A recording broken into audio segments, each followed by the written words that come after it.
नमस्कार बच्चों, बीए द्वितीय वर्ष के विद्यार्थियों का स्वागत है। बच्चों, सेनापति के पदों का जो हम भावार्थ कर रहे हैं उसमें 11 नंबर का जो श्रृंगार वर्णन है वो बहुत महत्वपूर्ण है। इसमें नायिका के जो नेत्र हैं वो इतने सुंदर हैं कि उसके सौंदर्य का जो चित्रण सेनापति ने किया है बहुत ही डूबकर किया है। कवि ये कहते हैं कि अंजन सुरंग जीते खंजन कुरंग मीन, नेक न कमल उपमा को निय रात है। नेत्र की जो उपमाएं हैं वो अधिकांश यूं दी जाती है कि आंखें देखो इसकी कमल जैसी, या फिर हरिण जैसी, या मीन जैसी, मीनाक्षी, अक्ष माने आंखें, मीन माने मछली, या खंजन पक्षी जैसी भोली और काली, या काजल सी काली। तो यहाँ कवि ये कह रहे हैं अंजन, अंजन माने काजल, सुरंग सुंदर रंग ने जीत लिया है। नायिका के आंखें ऐसी कजरारी हैं काजल डाली हुई कि उसके सुंदर रंग ने काजल को भी जीत लिया है, खंजन पक्षी के भोलेपन को भी जीत लिया है। कुरंग हरिण का जो भोलापन है वो भी उन आंखों में विद्यमान है। मीन मछली जैसी है। नेक न, नेक मन थोड़ा सा भी, न कमल विशाल है कमल के पत्ते जैसी, कमल उपमा को नियर रात है। ये सब के सब उसकी उपमा के कहीं नजदीक ही नहीं ठहरते हैं। यानी नायिका की आंखें इतनी सुंदर है कि उसकी आंखों को ना हरिण की उपमा दी जा सकती है, ना खंजन की, ना मछली की, और ना ही कमल की, क्योंकि वो कमल से भी विशाल है, मीन से भी बड़ी है, और हरिण से भी ज्यादा भोली है, खंजन पक्षी से भी ज्यादा कजरारी है। निके अनियारे, निके माने सुंदर ब्रज भाषा में, अनियारे माने तीखे। नेत्र जो हैं वो नायिका के बहुत ही सुंदर हैं, बड़े ही तीखे हैं। अति चपल, चपल कहते हैं चंचल को, और बहुत ज्यादा चंचल हैं। ढरारे प्यारे, ढरारे में ढुलकने वाले, उसके नेत्रों से जैसे कोई कृपा दया ढुलकती है, प्रेम ढुलकता है, और बड़े ही प्यारे हैं, प्रेम बरसाने वाली हैं। ज्यों ज्यों मैं निहारे त्यों त्यों खरो ललचात है। खरो माने विशुद्ध रूप से, ललचाना। जैसे जैसे मैंने नायिका के नेत्रों को निहारा, जैसे जैसे उन नेत्रों को देखा, वैसे वैसा मेरा मन विशुद्ध रूप से और भी ज्यादा ललचाने लगा, उसे देखने के लिए और भी ज्यादा लालायित होने लगता है। सेनापति सुधा से, सासी सम उपमा अलंकार का प्रयोग हुआ है।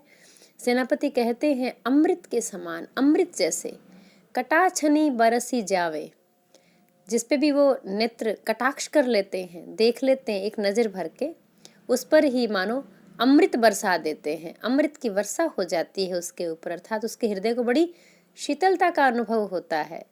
जिनको निरखी हियो हरसी सी रात है, जिसको निरख कर देख कर, वे आंखें इतनी सुंदर है कि उन आंखों को देखकर जो हृदय है वो हर्षित हो उठता है, और सिराना माने ठंडा होना, और शीतलता को प्राप्त करता है। कान लो विशाल, नेत्र कैसे हैं? कान तक विशाल, बड़ी बड़ी आंखें हैं, कान तक फैली हुई। काम भूप के रसाल बाल, तेरे दृग देखे मेरो मन न अघात है।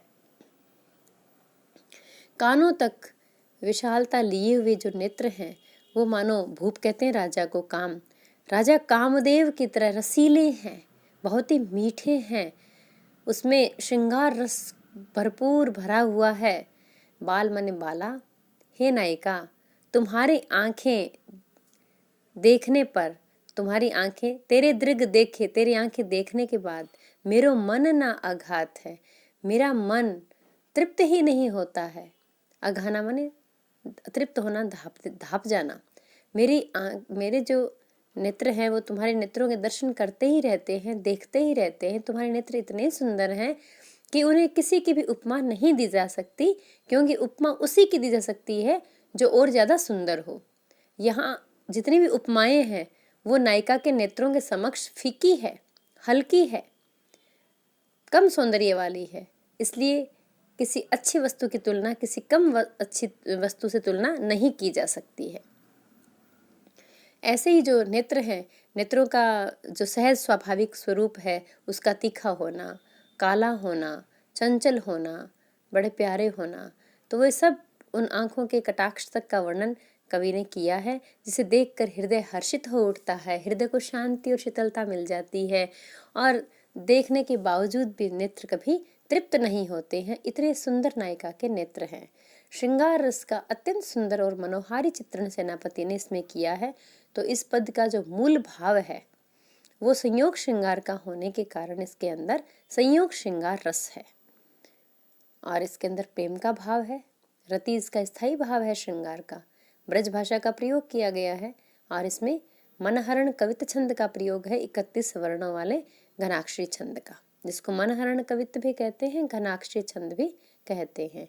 और यदि हम उपमा अलंकारों की बात करें तो इसमें उपमा अलंकार है और इसमें अंत्यानुप्रास में नजर आ ही रहा है, त्यों त्यों में पुनरुक्ति प्रकाश भी है और नायिका के नेत्रों के सौंदर्य का बड़ा डूबकर वर्णन इसमें किया गया है। आज इतना ही, धन्यवाद।